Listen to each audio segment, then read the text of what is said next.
Alright, what's up guys? My name is Zack, and today I am driving a 1999 Ford Taurus. Up front is a 3.0 liter V6, and down below is a 4-speed automatic transmission. Now, I am super excited to be driving this Ford Taurus for two reasons.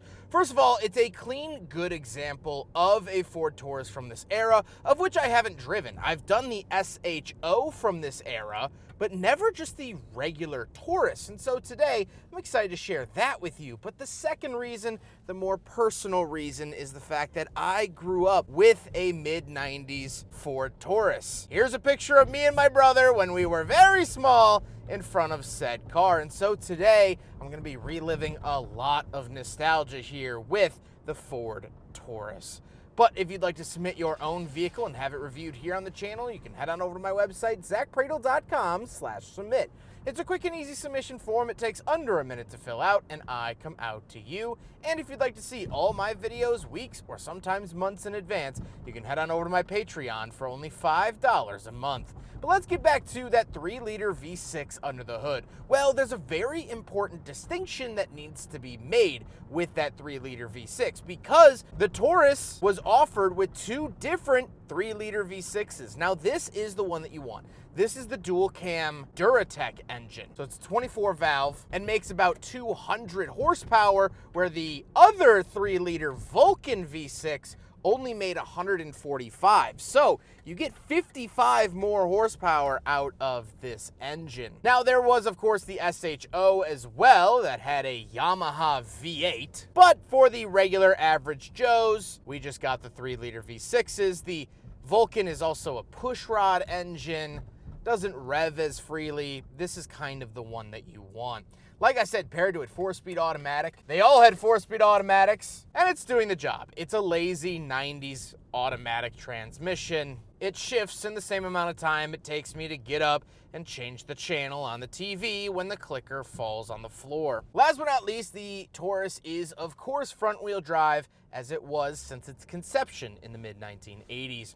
How does it feel to drive the bubble era Taurus? I like it a lot. It is smooth, it's comfortable, and it looks how it drives, or it drives how it looks, I should say. Kind of blobby, kind of undesignated, kind of goes where it wants to go. It's not groundbreaking really in that way. It's not a driver's car, but it was a family automobile, and we'll talk about that towards the end of the video, but this was for fitting all the kids in and going to soccer practice. So in that way, it was pretty comfortable, and these sold in pretty good numbers back in 1999. With that stuff out of the way, let's talk about the interior. Well, in front of me, I have 4 gauges. Off to the left is my fuel and coolant temperature. In the center is the speedometer, and off to the right is the tachometer. On the steering wheel, we do have cruise control options to the left and right, but that's it. And off to the left, we have a climate control vent, we have our headlight switch and gauge dimmer switch, as well as our trunk release down below.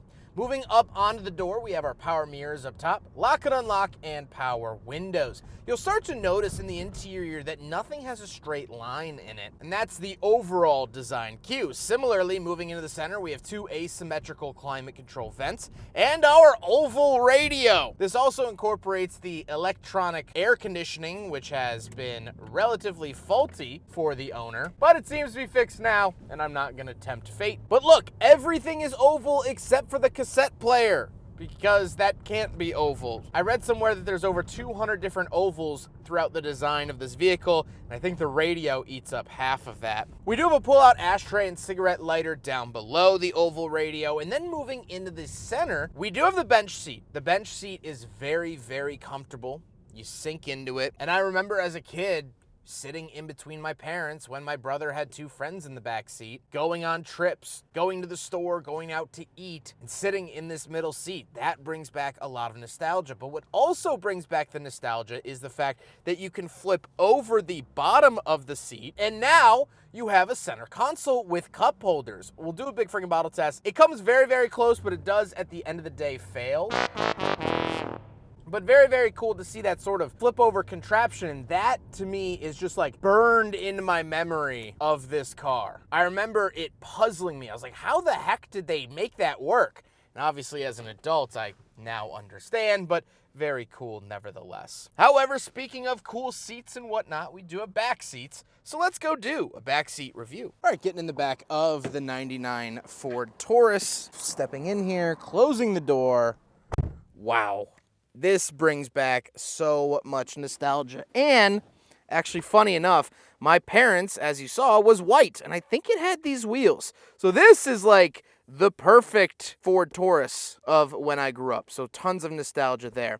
Overall, the seats are comfortable. You do have a little fold down armrest here. I just love all of this. It's so comfy. My knees are not hitting the seat in front of me. My head is coming close to hitting the ceiling, but it's not. 5'11", not a small guy, so I fit well enough back here to make do. But again, just being back here is so special. So special. I'm a lot bigger than I was last time I've been back here. It has been 22 years since I've been in the back of a regular Taurus. I did do the SHO, but a regular Taurus. It's been 22 years since I've had this view. That's pretty cool. Let's hop into the trunk. We'll take a quick look at the cargo space, and then we'll talk about the looks. All right, around the back of the Ford Taurus SE trunk popper. Wow, pretty powerful there.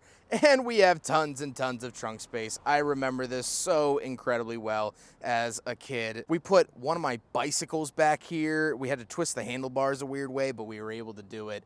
It is so lovely, and this is what American trunks used to be. Nowadays, trunks are getting a lot smaller, and that's probably for a good reason, for crash safety and things like that, but they used to have ginormous trunks.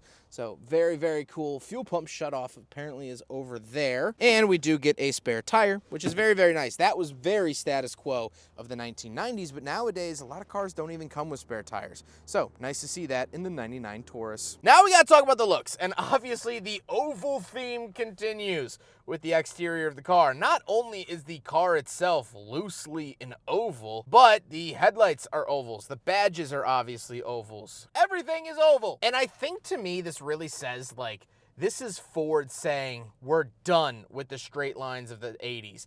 Everything in the 80s and 70s, and honestly most of the 60s before it, were hard, straight, striking lines. Everything looked like a dagger. Everything looked like a pocket knife. And so this is just so unapologetically anti that. You said, oh, we've done straight lines for the past 30 years. What if we made everything circular? And they did, and now it's a pretty iconic design philosophy. Not everyone's cup of tea, for sure, but definitely interesting and unique, to say the least. With all of that being said, let's get on to my final thoughts. What do I think driving a 99 Ford Taurus? Mama, I'm home. I mean, this is just where I grew up. My mom had this from when I was born in 1997 until, I believe, 2004, when they bought their Chrysler Pacifica that they still currently have. I think this car is just lovely, and I'll be honest, like, this is fully my nostalgia talking. From a product standpoint, it's fine. There's a lot of plastic in here. It rides okay. The V6 is good enough. It's a very bland car, but to me, it's not. To me, this was my everything. You know, this was the first time that I had ever really left the house, was in this car. I was taken home from the hospital in a car like this. Who knows? Maybe if it rode way worse, the soft spot on my skull would have fused improperly and I would be clinically brain dead. And if that were the case, then the only job for me would be hosting a podcast. Of course, I do have nostalgia with this vehicle, but I think there is a little bit more to that because family cars used to be cars. And although this is a relatively spacious vehicle, you're still crammed in here. Me, my mom and dad and brother, that's a full car. And so we were all within an elbow's reach of each other. I think with these bigger SUVs, something you don't think about is oftentimes the driver can't even get close to the passengers. They're in their own world, and when there's physical separation, there starts to become mental and social separation. And there's good things to that. Obviously, SUVs are very useful, but at the same time, I think you lose some of the coziness. I think you lose some of that social etiquette of sitting on top of one another. You know, it's just like Chicago or, for instance, Milwaukee. I'm in Milwaukee filming here today. And people always say, oh, how do you put up with the cold? How can you put up with the cold? And the truth of the matter is that, yeah, the cold sucks, But also, for 4 or 5 months out of the year, it forces you to get cozy with your friends, to have house parties, to have basement parties, to invite people into your home. When it's sunshine and rainbows, you're out and about, you meet up at a coffee shop, you see them for 40 minutes and then you go home. But during the winter time, you have to stay a while. You don't want to have to go back out into the cold. It sort of creates this camaraderie, and that's how I feel in sedans. That's how I feel in family vehicles as sedans. Yeah, you're gonna rub elbows with your sister, and you're probably yelling at each other for something or another at the time. That's okay. You felt like one unit. You felt like an escape pod leaving the ship as opposed to just being in another spaceship. And that's what I miss about cars like this. That's what I miss about having a Ford Taurus as a family automobile. Sure, the added space, features, and cargo capacity is nice, but there's something special about this. Cars like this used to make us embrace one another. We didn't have a DVD player to watch movies while on a road trip. We had to stare out the window or talk to each other. And I'm not saying that new cars are bad. I'm not saying that the new generation has it so good, blah, blah, blah. I'm just saying that's how I grew up. And I think it's more than just saying, oh, I miss cars from that era. I miss what the cars did for me emotionally in that era. And that's how I feel about the Ford Taurus. I hope you guys enjoyed the video. Huge thank you to Nathan and Max for letting me borrow their Ford Taurus. Absolutely wonderful to work with. I also reviewed their Saturn last summer, so this is their newest edition, and I was so incredibly thrilled when Nathan texted me and said, hey, we have a 99 Taurus. I've been looking for one of these for a very long time, and Max and Nathan were able to help me out. So I very, very much appreciate them. But I appreciate you guys watching the video. Don't forget to rate the video, comment on the video, and subscribe if you really liked it. Take care, guys.